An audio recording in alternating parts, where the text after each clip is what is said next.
feel like it's just too much to handle, too much to bear. Today's guest, Bishoy Tadros, he understands what that means. And matter of fact, before he was even 13 years old, he knows what that means. Because he was a child battling cancer.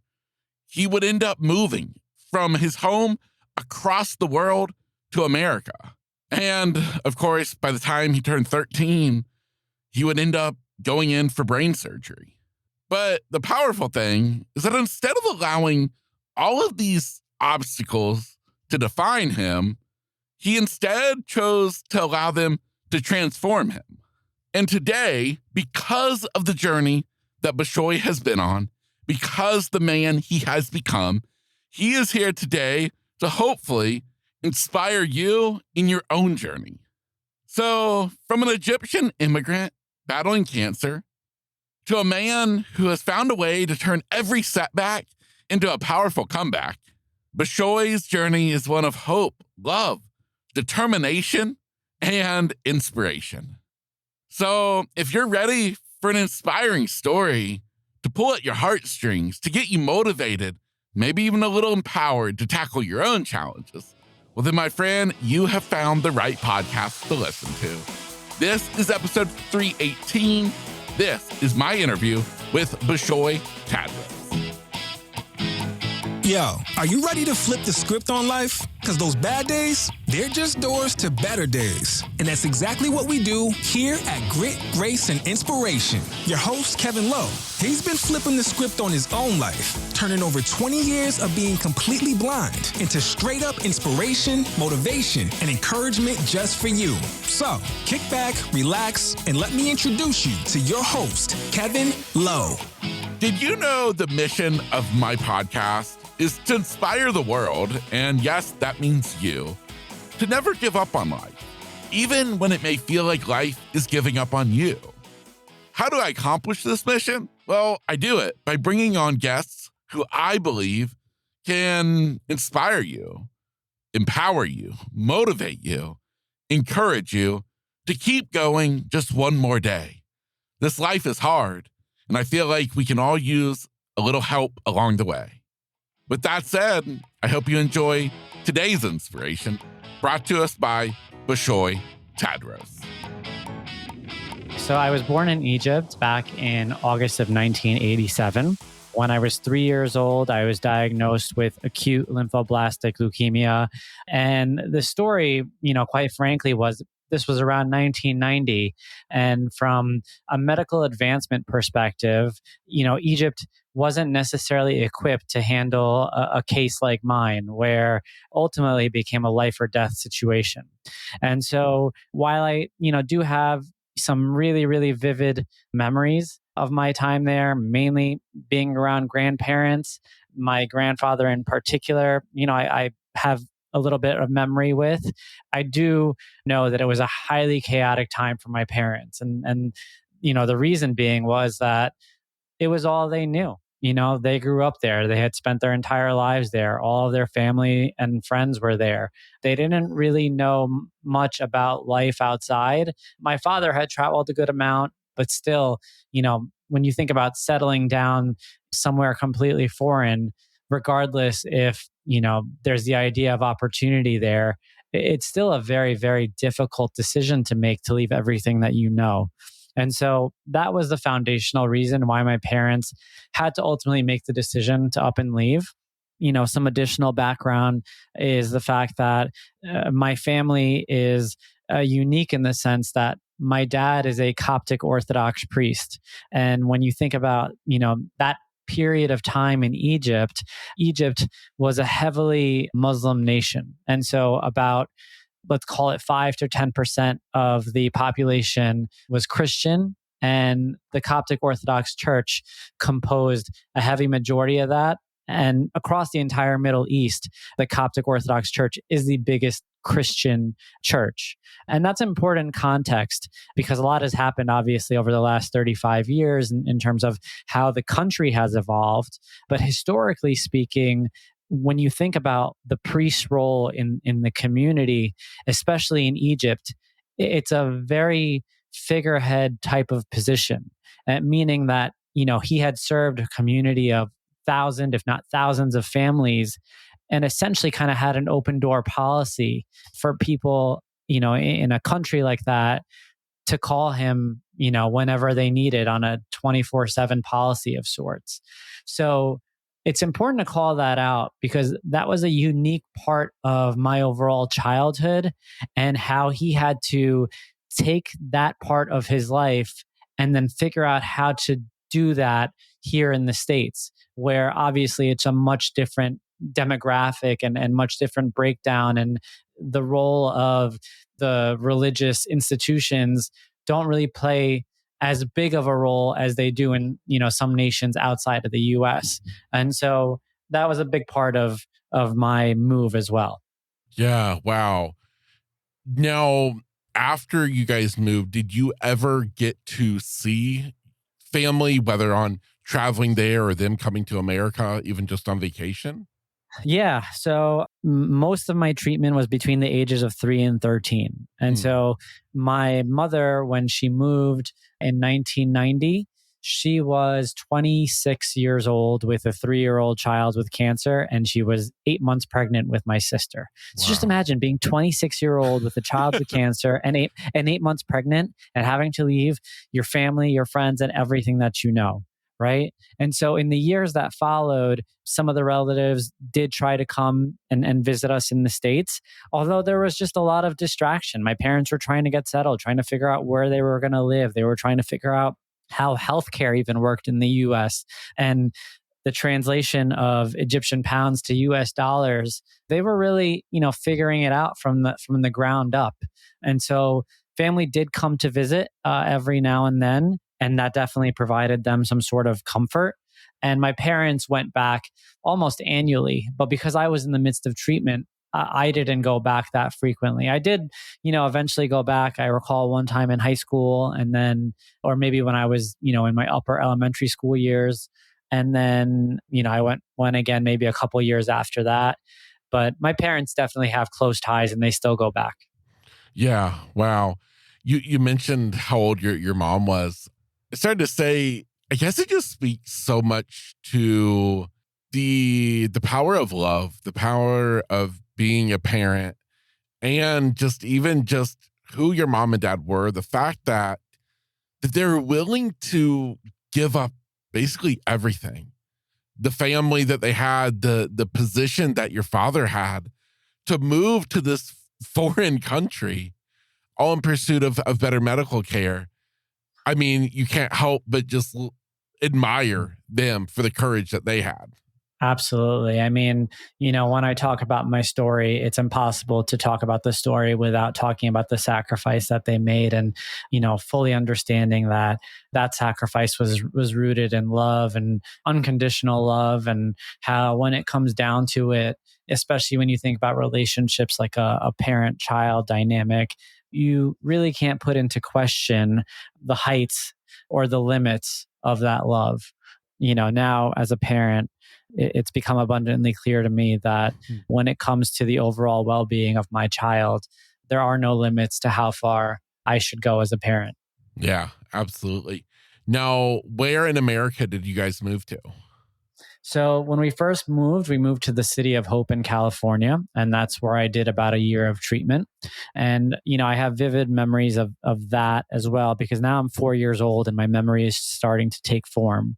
In my first book, I talk about how my parents were also trying to figure out the schooling system over there. And so now here I am, an immigrant child battling cancer. There's a lot of assimilation that has to go on, not just in terms of, basic cultural assimilation, but small things. Like at the end of the day, English was not my first language. And in the book, I talk about how my parents were really focused on trying to normalize things for me, right? And trying to, again, as a 4-year-old, you can't really explain the complexity of cancer. You can't explain chemotherapy. You can't explain what a spinal tap is or what radiation is. So you have to do your best to make sure that your child is living the most normal of lives as they can. And they had put me in a Montessori preschool outside of where we were living. And I recalled that I was the only non-Asian student in that school. And so here I was as a 4-year-old trying to learn English, and I ended up in a hodgepodge of, Mandarin and, other dialects essentially as a 4-year-old. And the intention was obviously good, but immediately I moved to this new country under these extreme circumstances. And immediately I realized I was different than everybody around me. Yeah, absolutely. I couldn't help but think, my goodness, it was a kindergarten. It was like thrown into the Tower of Babel from the Bible. Everybody speaking a different language. Yeah. Exactly. Now, would you guys stay in California like your whole childhood? No. So we did a year there. And then about a year later, my father got relocated to Long Island, New York. So we moved over to a town called Woodbury in Long Island. Okay. Talk to me a little bit before kind of like moving on through this journey. Correct me if I'm wrong. You said that you basically battled leukemia until you were 13? So I had a good amount of setbacks along the way. And so the diagnosis was leukemia, and then I had to undergo chemo and radiation. And when I was approaching my 13th birthday, I started to get a series of violent headaches. I was vomiting frequently. My father had taken me to multiple checkups. The prognoses from different doctors was inconsistent. A lot of doctors wrote it off as a virus of sorts. But I didn't mention this. Prior to my dad becoming a priest, he actually had a medical degree. He was a practicing doctor. He was a urologist. Oh, wow. And in his mind, it wasn't adding up. And he took note of the fact that, especially at my age, the impact of radiation, it could be very comprehensive, and some things even might not show up until later years. So after a couple doctor's visits, he insisted on scheduling a CT scan. And when they did that scan, they discovered a mass within my brain. And immediately it was diagnosed as being a brain tumor. So, doctors basically said, given this boy's medical history and given, the circumstances that he's had to deal with, more than likely this is a cancerous tumor. And so I was approaching my 13th birthday, and I was admitted into the hospital, a lot of MRIs, a lot of scans.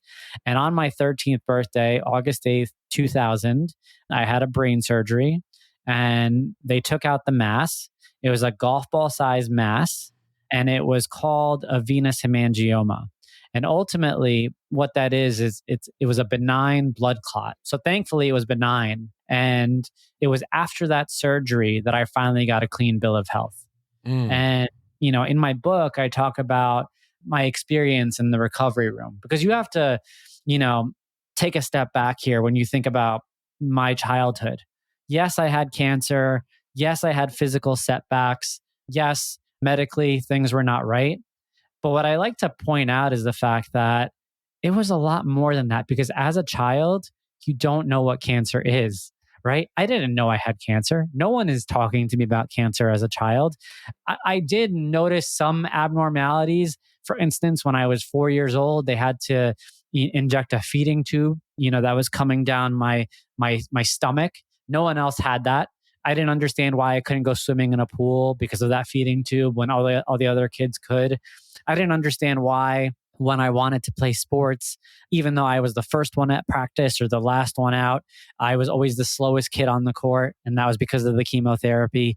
You can't explain that to a child. Kids just aren't built to rationalize things like that, because as a child, you believe anything is possible. Anything you put your mind to is possible. You believe in dreaming big. And when you're disappointed, those disappointments tend to shatter you. But that doesn't necessarily mean that it's easy for you to look under the hood and understand where you can make small corrections at that age. You just continue to show up. And so I share that because there I was in the recovery room, right? My 13th birthday, I get out of this treacherous surgery. It was somewhere in the 6 to 8 hour range. And I try to explain to people the amount of pain you're in when you come out of brain surgery, because your tape from head to toe, essentially, right? It hurts to breathe. It hurts to move in any capacity. And it's a pain that, quite frankly, I don't even think I can articulate or describe because your body is so swollen. And I had a moment when I was in the recovery room. It was the pediatric ICU. And there was another child in there who unfortunately was suffering a seizure in the ICU. And I remember that my mind went to a dark place while I was in the unit. And I thought to myself, it's either going to be him or me, because there's no way that my body can survive being in this room with this kind of dysfunction. Because even the dysfunction of the nurses shuffling around to help this child was really bringing my mind to a dark place. And it was around that time or that night where I had a moment with myself, and I realized I was old enough to process that it's going to be over soon. And I made a promise to myself that from that point forward in my life, anything put in front of me, any sort of obstacle, I was going to figure out a way to break through. And the idea, or the slogan, if you will, of breaking barriers was one I couldn't get over my head. It was something that just kind of stuck in me. And it became a mantra right after that surgery, because I was able to reflect on my childhood up until that date, and nothing was working out. I wasn't able to make friends. I was, getting rejected from the sports teams that I wanted to play on. My parents, did an absolutely incredible job shaping me, building perspective, and loving me. But I still had to overcome the hurdle of just not fitting in because of my background being different. I want to call out that growing up where I grew up, there weren't many people who looked like me, who had my background. So I was an outcast of sorts. And I looked like a cancer patient, So like there was really no getting around it. And so I made this promise to myself, and I was able to lean into the perspective that my parents gave me. And that perspective was founded on three main tenors. And those tenors were patience, perspective, and purpose. And patience was the idea that as a child, I had to learn over and over again that you won't always get the results you want when you want them. And I learned that the hard way. I learned that through medical results. I learned that through, different results and different outcomes that I wanted in my personal life through that period. Perspective was the idea that you're dealt the cards that you have because you were built to deal with them. My parents instilled that in me. They instilled in me a belief that, despite the circumstances, I was built to handle them. And they did it in such a loving way with a conviction that allowed me to strongly believe that that was indeed the truth. And then lastly, the idea of purpose and exiting your comfort zone in order to unleash potential. And so for them, it was this idea of, you look at your circumstances, and yes, they are difficult. And, there's no denying that they are difficult. But if you embrace the mindset of difficult circumstances form you, create you, build resilience in you, and show you what you're truly capable of, as difficult as it is, it's those circumstances that will ultimately shape your future, drive future outcomes, and build a refined product. And so patience, perspective, and purpose are three key tenors that, are fundamental to everything that I've done since I got out of that recovery room. Wow. Earlier you spoke about your mom when she moved from Egypt. I believe you said she was 26. Yes. And you spoke with such admiration for the courage at such a young age. I look at you and the story that you just shared, and you are 13 years old. And to have that type of mindset lying in the hospital that I'm not going to let anything stop me from here on out. I'm going to start living. You have to sit back and think, wow, how profound for a 13-year-old kid to have that type of thought process. And Yeah. I wonder, especially now, as you're an adult, you're a father, do you think to yourself, wow, how at 13 did I even have the ability to look at life from that angle? Yeah, I mean, look, a lot of that was because of my parents. My parents did just such an incredible job in terms of shaping my mind. Look, I talk about the fact that, right, they moved to this new country. There's a lot that they don't know, right? Figuring out healthcare, figuring out where to live, figuring out a lot of the logistics, figuring out how to raise myself and my sister, who, was, just basically brand new to this world. And how do you prioritize even taking care of a second child when one child is dealing with a cancer diagnosis? And despite all that, the one thing that was consistent, and we touched on it at the very beginning of this episode, was they leaned into what they knew, and that was they knew how to love unconditionally, and they knew how to love in a way where it was not just a matter of taking care of the basic needs, but in terms of cultivating a mind that has conviction in a future that's better than these current circumstances. So, I owe them all the credit for shaping that mindset. Even headed into that surgery and prior to that recovery room, I actually didn't know what the diagnosis was going into surgery, to be honest. Hmm. So at that age, they didn't even really tell me what was going on. They didn't want me to worry. So I didn't know the diagnosis was a brain tumor. I only knew that after the fact and several years after, to be honest. So that was my parents doing. They Yeah. they didn't want me to panic. They didn't want me to be stressed. They didn't want me to have any sort of anxiety. The amount of people that showed up at the hospital with gifts, and the amount of cards that were sent to me, and the amount of well wishes that were sent to me, it didn't click with me at the time that the diagnosis was that dire. I just thought all these people were being really nice. Uh, to be honest, like I just thought, and I knew that my dad was loved by so many people, and he's got a huge network of people who support him and who love him dearly, and same with my mom. And I thought they were just being nice for them. I didn't realize the reason all these people were showing up in droves was because the diagnosis was actually very serious. Mm. Wow. Wow. Wow. Wow. After surgery, after that profound kind of moment in the hospital, obviously you were 13 years old. You still had a lot of childhood kind of left to go, probably finishing middle school, high school. How did kind of the rest of that time period go for you?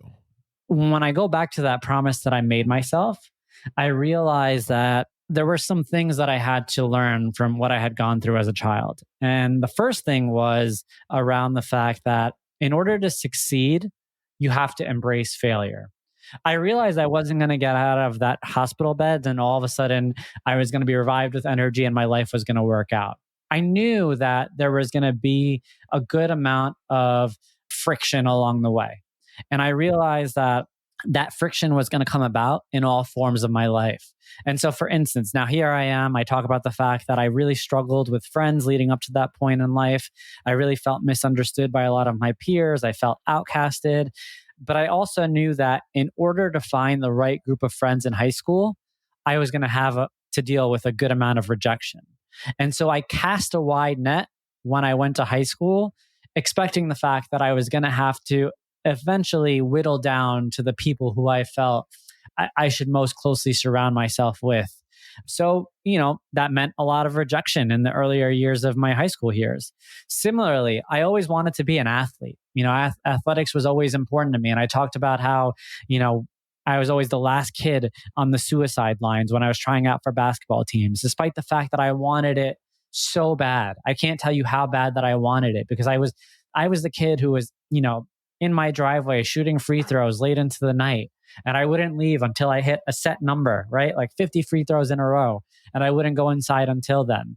But I wasn't making teams. So I talk about my experience in high school. I went to St. Anthony's High School out in South Huntington on Long Island. And for anyone from the area, St. Anthony's is a very prominent school when it comes to athletics. In particular, they had a very big football program. It was a Friday night light type of high school. And I talk about how I tried out and got cut from the football team twice before I made it the third time. And the reason why that's, important to call out is because this is a team that doesn't really cut people, right? But I got cut twice. And, in my mind, I was able to compartmentalize what it meant to get cut from that team, realizing that it was just part of the process, right? I was just, going about my promise to accept failure as a way to ultimately succeed. And by the third time I tried out, I finally made that team. And in Break Barriers, my first book, I talk about what that meant to me to finally be part of a locker room after all those years of just fighting for a sense of camaraderie. Wow. I mean, and just talk about the level of perseverance, the level of determination is pretty powerful. What about academically? I mean, were you through, especially all those early years, did you get set back in school as far as academics go? No, fortunately, I actually did pretty well academically. And I think a reason for that is the fact that a lot of things weren't clicking socially. Mm, And so, I was always afforded the opportunity to lean into my schoolwork. And throughout my elementary years and my high school years, schooling came to me pretty naturally. And so my mother did a good job in instilling regiment and discipline and helping me make sure that I build a foundation academically. And it helped me build some confidence, right? Being good at school at that age isn't necessarily cool, yeah. right? Like when you're young, like, and I'm talking more elementary school than I am talking about high school, especially back then. It's not really cool, but it was something that I could say that I did and that helped me build a little bit of confidence while I was working on figuring out all the other pieces to the puzzle. Yeah, absolutely. Before moving past high school, did you ever find a group of friends that you really fit in with and, were your group throughout high school?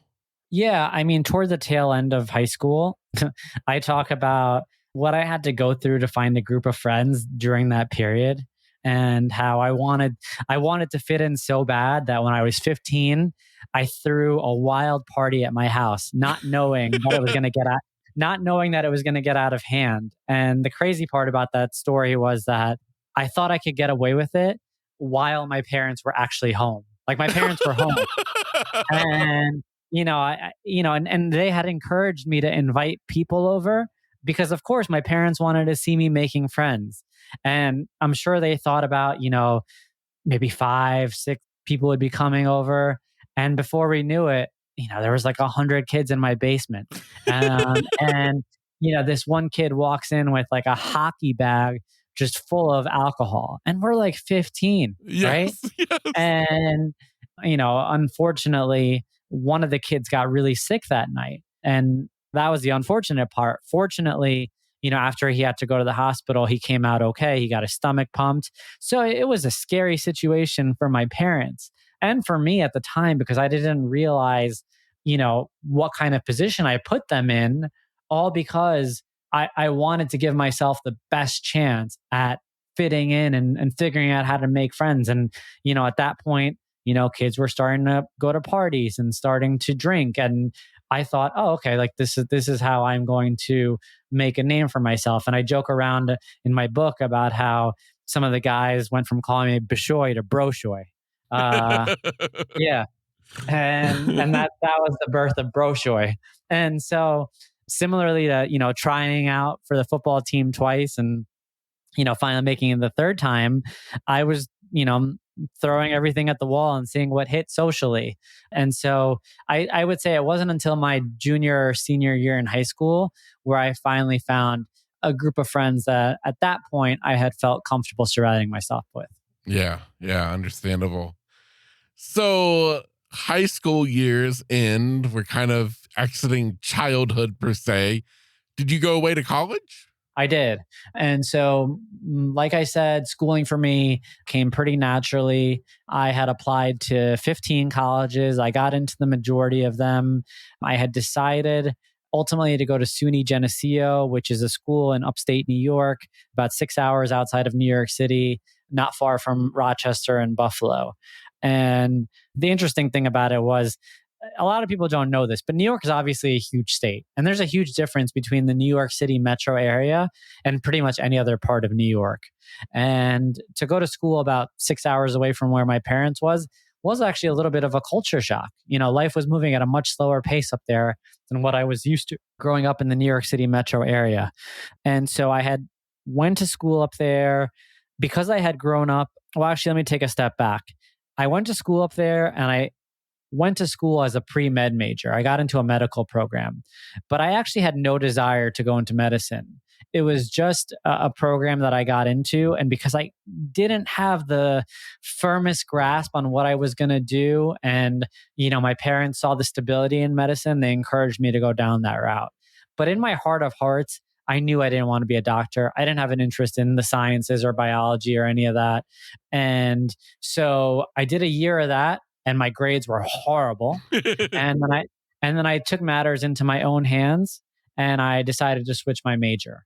And the reason I did that was because growing up on Long Island, especially pre 2008, and this was pre 2008, I started college in 2005.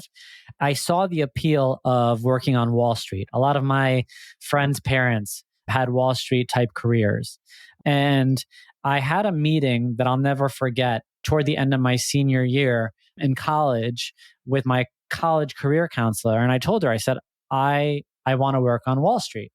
And she looked on me and she said, we don't do that here. And I was like, excuse me? And she's like, yeah, this school is known for accountants. It's known for teachers. It's known for, other specialties and professions, but we don't really have any outlets to Wall Street. And, to me, it all goes back to anytime I'm told I can't or I won't, it all goes back to that boy in the recovery room around okay, you're saying there are none, but I'm telling you I'm going to find a way because I made a promise to myself when I was 13 that whatever, obstacles in front of me, I'm going to figure out a way to navigate. And for context, it's important to share this because I graduated college in 2009 in the heart of the financial crisis, right? And all I want to do is work in finance in the middle of the financial crisis. And despite the fact that, my school wasn't really graduating Wall Street grads, I didn't really take that as a no. I just took that as I need to figure out a way to get there on my own. And so I remembered my very first accounting class. The way that they positioned accounting was they positioned accounting as quote unquote the language of business. And that really stuck with me because I said to myself, if I can speak the language of business, then I have just enough of a foundation to navigate the business world and get to where I want to go. And so I graduated in May of 2009 and the job market was bleak. I was unemployed. A couple months went by and the first job that, came across was an opening for a recruitment agency. Now, this recruitment agency was specialized in placing public accountants. And so I said to myself, all right, this will get me a little bit of income. This is a good way to start. So I took that job. And the good thing about that job is it opened up a world of networking. And in having that job, I ultimately came across someone who knew of a public accounting firm that was hiring. And they were looking for a junior accountant. And I said to them, well, I know somebody. And that person was me. And so I gave them my resume and that person put in a good word for me. And I took that job. Now, mind you, I didn't lose sight of my goal, Kevin. I didn't want to be an accountant. I just wanted to be able to tell a good story so that way when I finally got a job interview at a bank on Wall Street, I had a good story to tell.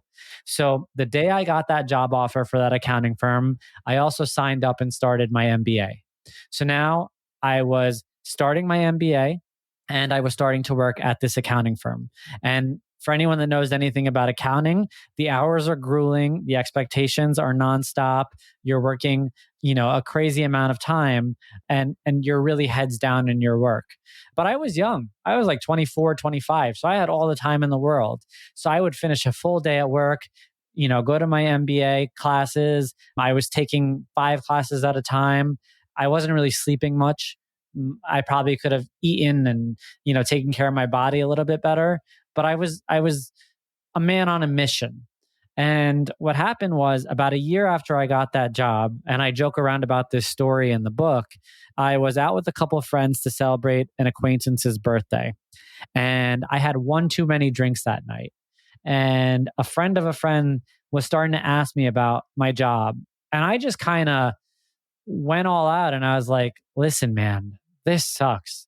I've been fighting now for 3, 4 years trying to figure out how to get, a job on Wall Street. I'm exhausted. I'm working crazy hours. I'm nowhere near where I want to be professionally. And the thing about being in New York, especially New York City at the time, was you're surrounded by a lot of people who at least appear to be very successful. And so if you're not where you want to be, it could be very intimidating because you don't understand why everybody else, has seen success while you're still grinding. And that person, he said to me that night, he said, send me your resume. And mind you, Kevin, I was 25 years old. This guy was about 25, 26 years old. I wasn't stupid. In the back of my mind, I was like, what the heck is this 25, 26-year-old going to do for me? And the next morning I woke up, I was pretty hungover. And he sent me a text message and it said, hey, I never got your resume. And I was like, what is going on? And it turns out that person who I now consider to be a very good friend, he worked at JP Morgan and he was really good friends with the hiring manager that he worked under. Oh, wow. And he gave that hiring manager my resume and he said, this is a good guy, please give him a shot. And it honestly speaks volumes to how this world works, Kevin, because I was so underqualified for that job. I didn't have any of the job requisites that job was asking for. I didn't have, a Wall Street background. I didn't get that job because of my MBA either, because I wasn't even done with my MBA at that point. I got that job simply because, someone fought for me, or not even fought. Someone just simply said, this person's going to work his tail off. He's worth taking a shot on. And that's ultimately how I ended up working on Wall Street. So I got that job offer, I believe it was in July of 2012. So I was 25 years old when I got that job offer. Wow. Man, you just have to love sometimes when you look back on your life, how things fit together in the craziest of ways where, it's like today we go and we watch movies and we're like, oh my gosh, it's so far-fetched. This would never happen. But if you really think about it, our lives are pretty much just as crazy as movies, Yeah. Yeah. No, absolutely. That was definitely, one of many moments of my life that was very movie-esque. And, I don't want to go on a sidebar, but the truth is that I'm working on turning my first book into a movie. And that's because a lot of the ways that things worked for me that I'm sure we're going to continue diving into, they weren't just, kind of pinch me New York City moments, which some of them were. A lot of them were testimonies to having conviction in those values that are instilled in you as a child. And so I continue to reveal more and more about how it's possible to manifest certain outcomes in life if you lean into that conviction that you build during your childhood. Yeah, absolutely. So I'm excited to ask you this next question because, we've heard as you talked, your childhood, as far as athletics, you wanted to be involved and it didn't come easy. You said didn't make the football team twice. Third year, you finally got on. You did excel at, academics. And here you are, you got this amazing job. Finally, your dream job on Wall Street. How, though, does then fitness come back into your story? Yeah, that's a really, really good question. So, like I said, childhood, just horrible experiences. I really wanted to, get more involved. I kept having to deal with rejection. Then high school, I finally make that team after getting cut 3 times. I started to see a little bit of capability, but you got to understand there was no foundation, Kevin. I didn't know what I was doing. I just knew that I wanted it, right? Whereas a lot of those other guys in the locker room, they had been lifting for years. They had a foundation, right? I didn't have that. I was figuring it out as I went. And so then I move into college. I didn't lose sight of needing to stay in shape, But again, I didn't really know how to cultivate it. I talk about how I put on the quote unquote freshman 15, if you will, when I was a freshman in college, because I drank a good amount of beer. I ate whatever I wanted to eat. And then the summer of my freshman year, I didn't like what I looked like when I looked in the mirror. And I talk about how that year I was doing an internship in the city. And fortunately, a friend that I was staying with took me under his wing and he taught me some of the important fundamentals around just basic training. And I never lost sight of that summer because after I lost those 15, 20 pounds that summer, I went back to college looking a lot better, a lot leaner, feeling more confident. And I knew at that point I was never going to go back to that period where I didn't like who I looked like in the mirror. And so now we fast forward, I'm at JP Morgan, I'm really leaned into my career. And one of the other things I want to call out, especially in a city like New York, a lot of people define themselves by their career in a city like New York, right? That's your signature. That's your stamp. Like, what do you do? That's the number one question our people are asking. And especially in the banking world during that time, people hold a lot of pride in that. And I got sucked up in that for a little bit. But one of the things that you quickly realize when you're in that world is that there's a huge lack of fulfillment in tying your identity to your career. Your career is ultimately your paycheck, but it does very little to fill your soul or to fill your purpose or to fill your passions. All it does is, it offers you the opportunity to, pay for shelter and food and basic needs and some luxuries even. But none of those luxuries even give you fulfillment. They're fleeting, right? And so it takes a while to get to that understanding. For me, I got there when I was in my mid 20s. And a friend of mine opened up a spin studio. It was the era of boutique fitness in a lot of major cities. So a lot of small boutique fitness gyms were opening up. So he opened up this spin studio. The concept of the spin studio was very unique because it was a team-based spin experience. So it was 3 different teams that were cycling against each other for 45 minutes. There were scores on a scoreboard. You could see how you fared relative to your teammates and to other people in the room. And one of the things I liked about it was you were in a dark room. You didn't know who was next to you. And it forced you to kind of engage after class. And what I started to realize was there I was in this studio. And for years, I was, fighting to be an athlete, constantly being told you can't, you won't, you don't belong here, so on and so forth. And in that studio, I was surrounded by college athletes, even pro athletes, or just people who I always kind of would have thought are in much better shape than me. And Kevin, I was competing with them, and I was competing with them on a pretty high level. And I started to realize slowly, maybe I can do this. And I said to myself, and kind of approaching that idea of being in a dark room of, I'm not going to say anything. I'm just going to continue to surround myself with these people. I'm going to continue to show up and just be in the midst of these people who are doing the things that I want to do. And I'm just going to soak it in and I'm going to learn. I am going to be fully committed to separating myself in a way where the only part of me that's existing is my ears, my eyes, and my heart.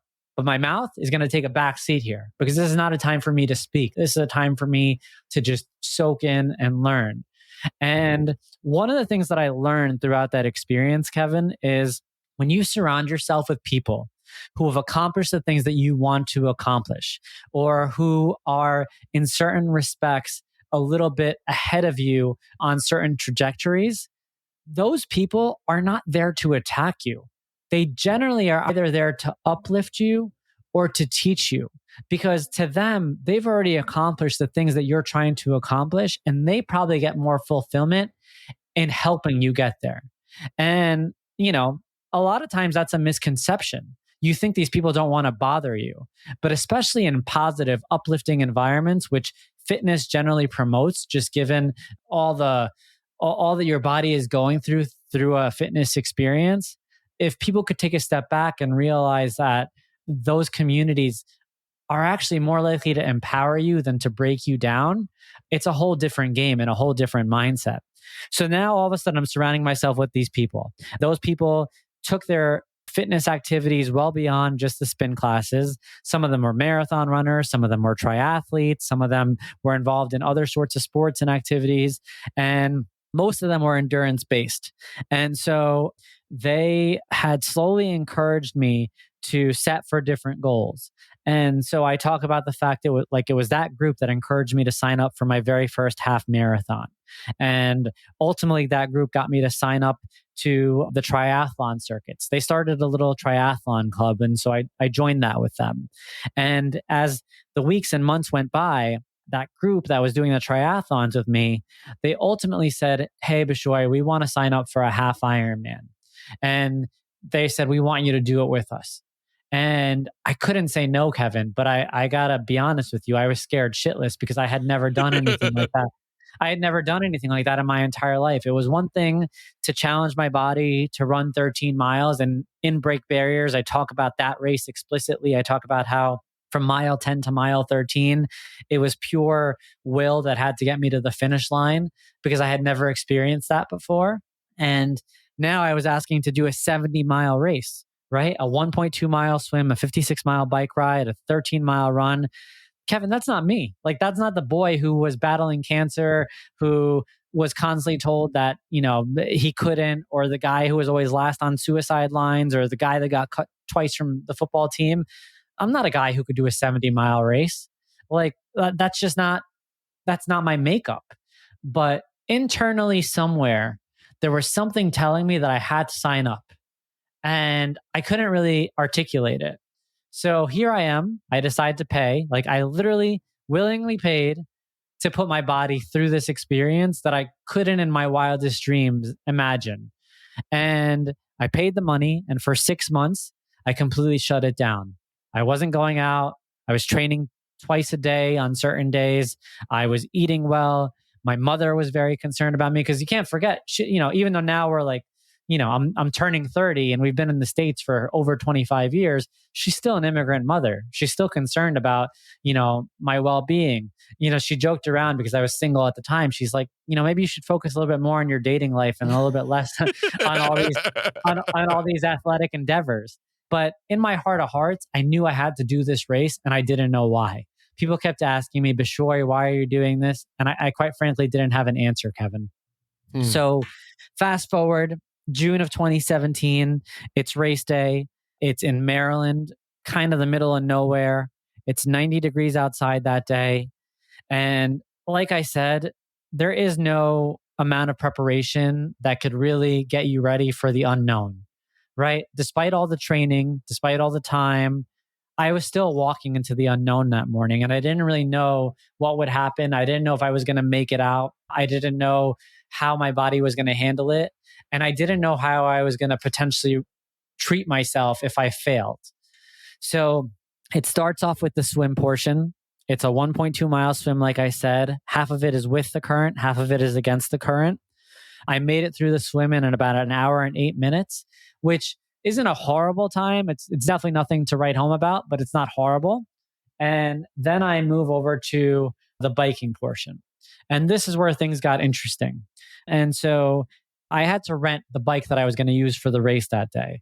And it just so happened the race was the same weekend as the New York City bike tour. And the company that I rented my bike from sent me a hybrid instead of a road bike. And for listeners who know anything about biking, it's essentially like ordering a Ferrari and getting a beat up minivan. So, in 90-degree weather, I am pounding and pedaling away at this bike. And people are just flying past me, Kevin, right? Like, there is no such thing as a time goal at this point. And, it's sad. I'm getting the wind sucked out of me. Mentally, I'm not really sure if I can make it. I'm questioning myself. My mind is going to dark places.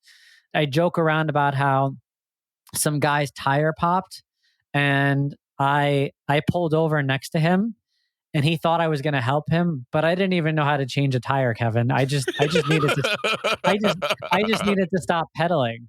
And I just stopped because I just saw him stop. And I could tell he was frustrated that I stopped next to him because he clearly was trying to go for a time.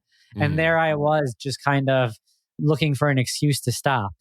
And around mile 40, I finally broke down. I looked around. There was no rider, no athlete around me. I was in the middle of nowhere, salt all over my skin. I was completely dehydrated. I had 30 miles left to go on this race. And Kevin, for the very first time, I had asked myself the question that everybody was asking me for the last 6 months. I said, Bishoy, why are you doing this? And it was the very first time in my adult life that adult Bishoy took a second, transcended time, and thought about that 13-year-old boy. And he thought even further back. He thought to that 4-year-old boy and that 5-year-old boy and that 6-year-old boy. And he thought to himself, if that kid with that feeding tube, if that kid in that recovery room, if that kid who was constantly told, you can't, you won't, you shouldn't, if he made it through everything that he went through, then this man can finish the last 30 miles of this race. And my body went into a fight or flight mode. And when your body does that, your mind goes to a place that is very hard to explain. But immediately, your mind is going to this mode of, we're going to figure this out. And you get very tactical. And immediately, I thought about how when I was going through what I went through as a child, my parents always celebrated small wins. Whether there was positive updates from doctors or positive reports from teachers, or whether it was seeing me accomplish something that I hadn't accomplished before. And I applied that in that moment. And I said to myself, I have 30 miles left to go on this race. But instead of looking at it as 30 miles, what I'm going to do is I'm going to look at it as 1 mile 30 times. And what I'm going to do is I'm going to celebrate every individual mile. And so I broke it down into 1 mile increments, Kevin. And I said, it doesn't matter how fast you go. All that matters is that you focus on 1 mile at a time. And for every single mile, I celebrated. And about, I think, a little over 8 hours, I finally crossed that finish line. And I talk about the power of that moment because you've been on my podcast. The name of my podcast is Mile 40 because of that moment.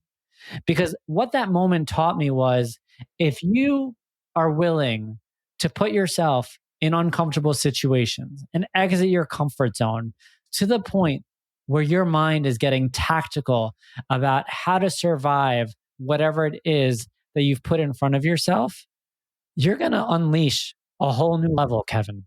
And that's exactly what happened. This guy who for 6 months, quite frankly, couldn't understand why he had signed up for this race, in those last 30 miles, unleashed a whole new level, not just of what I was capable of, but what I was put on this earth to do. And that was to show others that barriers can be broken. And that was to show people that no matter how big the obstacle, there's a way out. And for me, that was a literal portrayal of that. So I'm going to fast forward. I get home from that race and, my mother's still terrified that I had just done what I did. But for me, I realized something. I unleashed that new level. I just didn't know what to do with it. And I had decided that I wanted to run my very first marathon. I never ran a marathon before. I didn't even know anything about running a marathon. I didn't know what I had to do to even get into the marathon. So I decided to run the New York City Marathon. And in order to get in, I had to raise money for charity to get my bib. So I had decided I'm going to raise money for the Leukemia and Lymphoma Society because I was a leukemia survivor. And I wrote down my story on a piece of paper, Kevin, and I called it, "The Comeback is Always Greater Than the Setback."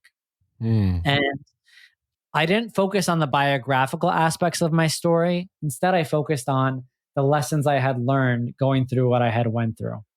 And I ultimately shoved my story in a drawer because I was afraid that nobody was going to donate. I had to raise $3,000 in order to get my bib. About a month went by and I showed it to a mentor who I worked with at JP Morgan at the time. And he looked at it And he laughed and he said, Bishoy, why is your goal just $3,000? And I said, Tim, I just need to raise $3,000 to get into the race. And he looked at me and he said, you need to make your goal $100,000. And I said, excuse me? He said, you need to aim high and make your goal $100,000. And that was the first time in my life, Kevin, where outside of my parents or close family, somebody saw something in me and believed in me. And, I had accomplished a lot of small things to that point, even, getting through that half Ironman. But quite frankly, Kevin, I didn't really believe in myself. I didn't think I had the ability to let alone raise $3,000. And this guy's now telling me to raise $100,000. And I talk about this, in a lot of the engagements that I've had since then, it is just so important to find that mentor or to find that person who's going to, again, push you outside your comfort zone and challenge you to unleash that potential. And that's exactly what he did. So because of him, I should mention, he told me to raise my goal, and then he donated $1,000 and he said, go. And 1,000 turned into 5, turned into 10, 20, 30. And then I got a call from NASDAQ as we were approaching the marathon. And they said, hey, we got a hold of your story. We want to invite you to come ring the closing bell. In 4 months, I went from almost never sharing this story, thinking I was going to donate all this money myself, to now raising over $30,000 and, being put on a national stage. And I also got a note from ABC saying, hey, we want to feature you during the broadcast of the New York City Marathon. So I had a reporter running alongside me. And, it was an unbelievably incredible experience for me, Kevin, because I was getting this publicity, not because I was being put in a spotlight, but because I started to see the impact of showing others that they too can overcome obstacles, that they too can find power in sharing their story, that they too can empower, impact, and have a strong, everlasting ability to drive a positive influence in others people's lives. And so I was getting notes from not only cancer patients, but I was getting notes from caretakers. I was getting notes from all sorts of people who were saying, hey, because you shared your story, we're finding strength in our current situations. And for me, that meant the world. It wasn't about any of the publicity. The publicity was something that, quite frankly, at that time, I didn't even know how to handle. And to date, we've raised well over $125,000 for the Leukemia and Lymphoma Society, which is incredible. But what was even cooler about that was I got back to work after that New York City Marathon, and I realized my life was never going to be the same. I realized that sense of fulfillment that I had talked about earlier, that a lot of people realize doesn't come from career, I realized that it was going to come from somewhere else. And a couple months after the marathon, I started to get contacts from people saying, hey, we got to hold your story. We want you to come speak at our company. So now I was invited to come do speaking engagements. And December of 2018, I was sitting at my desk and I said, screw it, Kevin. I have known this the whole time that I have a story to tell, and I'm finally going to tell it. I'm sitting at my desk and I Googled how to write a book. I also Googled how many words you need to write to reach 100 pages, because I had no idea how to write a book, Kevin. And so I got to work, and it was 20,000 words. I started to bring my laptop to work, and in 3 months, I hit that 20,000 words, and it was a long Microsoft Word document. I had no idea how to turn it into a book. I had reached out to a friend that went to Harvard, and I said, hey, man, you've got to know how to publish, or you got to know somebody that's published. And he did. And that person looked at my Word document. He's like, hey, this is pretty good. Can I give you my editor? And the rest was history. 9 months later, we published Break Barriers, my very first book. And Break Barriers was my life on paper. And that's the book that, I'm working to now turn into a screenplay. But the objective of that book, as was the objective of my mission overall, was to help people channel the mindset to overcome obstacles. I didn't write that book for cancer patients. I didn't write that book for marathon runners. I didn't write that book for immigrants. I wrote it for every single person, because I realized throughout my journey, the one thing that unifies us all as humans is the fact that we all have our obstacles. And if we all can channel the mindset to battle those obstacles, we're in a much better position to empower and uplift those of us around us. And a lot has happened since then, and I feel very, very blessed. I've published a second book this last December. It's called Audacious: Uncaging Your Authentic Self. And as far as my fitness journey, because I think that's where this conversation started, I've now run 10 marathons and I'm about to finish my 6th world major marathon in Tokyo this year. And the cool thing about that, Kevin, to bring it all home, is the fact that I was an Egyptian immigrant battling cancer whose parents had no idea what they were up against when they moved here. Now, come this March, I'll be only the second Egyptian national to ever finish all 6 world marathon majors, ever. And that for me, I think, is a story that puts, the cap on everything around the fact that a lot of people are going to tell you that you can't, you won't, you shouldn't. But ultimately, it's on you to take the pen and write out the final chapters of your story. So hopefully I answered your question. I know that was very long-winded. That was the most beautiful, most inspiring, most motivating story I think I've ever heard. The way that you spoke about the Iron Man, I don't think many people have a story like that. Most of them have a story of the adventure, the gruel, the hardship. You had a life-changing moment on mile 40 that impacted your life from that day forward. And to hear you speak about life from that day to then the marathon, to all this stuff, you can't help but feel like you're living right where you're supposed to be. You have found kind of that gold at the end of the rainbow. You're making an impact. You're making a difference. And just hearing you speak about all of this, man, I just want to say how grateful I am for you. We talk about comeback stories. We talk about your story being a movie. Yeah, man. Like, I cry every time I watch Rudy. I think you're the next Rudy. I mean, in the most just utmost sincerity, your story is incredible, man. The fact that you just shared all of this with us today is absolutely freaking awesome. And such a joy to hear it. Thank you, Kevin. I really appreciate that. And, I want the audience to know, because I do mean this sincerely.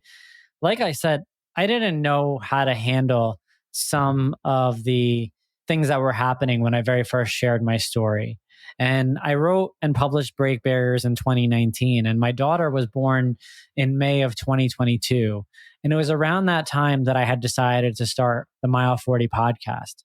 And the reason for that was because it was about 3 years of talking about myself. And like I said, I realized during Mile 40, the one thing that unites us all is that we have our obstacles, we have our rock bottom moments. And that was why I birthed Mile 40. It's because I wanted to give people a forum to come on and share those. And you, my friend, have been one of the most inspirational guests that I've had on Mile 40. And so, I just want to make sure I call that out, because as much as, the Break Barriers story is about me and we're going to turn that into a screenplay, my mission isn't about me. It's about helping people channel that mindset. And I really hope that, looking back on all this, when all is said and done, people can see that as being the focal point of this journey, as hopefully someone who led a mission to instill hope in others that regardless of how dark it gets, they too can overcome their own obstacles. Man, it goes back from the very beginning. We talked about the love of your parents, to leave it all, to move to America, to a foreign country for you. And then we talked about you, this story you've been on, and the overwhelming sense of just pure love, of wanting to help people, of caring about people. What you've just shared today, it's just the most heartwarming love story I think we can hear. Man, tell us all where we can find your books, where everybody can find the podcast, and where can we keep up to date when you become the second only Egyptian to do all 6 of these crazy world marathons. Absolutely. Thank you, Kevin. So to follow me, I would say follow me on Instagram or LinkedIn at Bishoy Tadros, Bishoy_Tadros on Instagram. To purchase the books, they are available on Amazon. However, if you purchase them from my website, www.bishoytadros.com, I will sign them for you. Mile 40 is available on all major podcasting platforms. And so I strongly urge you to check it out. And if you don't mind, subscribe and drop a review. Absolutely. I love it. My last question for you, just to round things out today. You as a father now, what is the single biggest piece of advice that you hope to instill in your children? Oof. I knew you were going to have a good last question. I want my children to just be kind, Kevin. I want them to know that love will always win, right? I want them to take that example that my parents set for me and to know that ultimately in the end, none of this stuff matters. The only thing that matters ultimately is the love that you show for those whom you encounter. It's the love that you show for the people who are not as fortunate as you, the people who are afflicted, the people who are perhaps dealing with certain adversity. I want my children to know that as humans, we're all in a level playing field. Even if there are people out there who want to project that, they may have it better. The one thing that I've realized in this lifetime, and I had mentioned it earlier in this episode, is that none of these things that we encounter in our lifetime, whether it's money or medals or material items or accomplishments or job titles, none of these things go to the grave with you, Kevin. But the thing that does go to the grave with you is your soul, right? And one of the things that I, hope to show my children is that love has no limits. And it would be my goal as a parent to feel like I've done my best or done to the best of my ability to show them that. Because one of the things that, you learn as a parent very quickly is children don't do as you say, they do as you do. And so you can't tell a child to love limitlessly, but you can show them how to love limitlessly and instill that in them so that way they pass that on to other people. And I don't know if limitlessly is a word, so I'm going to say love without limits. I love it. Man, from the bottom of my heart, thank you for being here today. Thank you for sharing your story. I'm so excited to see what comes. I'm so excited for the movie. I'm just so excited for you. You're an amazing guy, and it has been a true honor to have you on my podcast. Thank you, Kevin. It is a sincere pleasure. I really appreciate you. And to the guests out there, if you've made it this far, I hope you've enjoyed this episode, but also go check out Kevin's episode on Mile 40, because Kevin's story, as you all know, is one for the storybooks.